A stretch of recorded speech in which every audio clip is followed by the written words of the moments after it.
Alam mo ba na napakaswerte ni Mario Chalmers pagdating sa larangan ng basketball? Si Mario Chalmers ay isang professional basketball player na may listed height na 6'2" at may edad na 39 years old. Taong 2008 na draft si Chalmers bilang ika-34th pick na pinili ng Minnesota Timberwolves.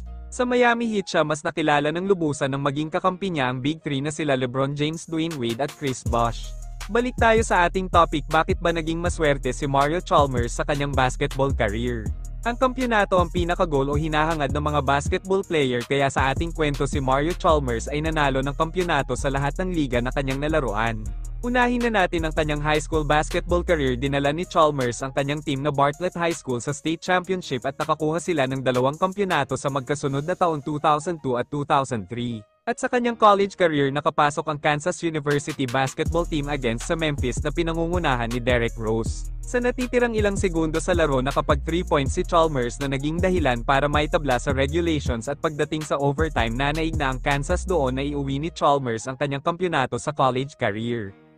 Dako naman tayo sa NBA career ni Chalmers. Sa Miami Heat siya nakakuha ng championship titles taong 2012 at 2013. Tumagal pa siya sa NBA hanggang 2018 at nagpas siya na siyang umalis sa liga at naglaro na sa International League.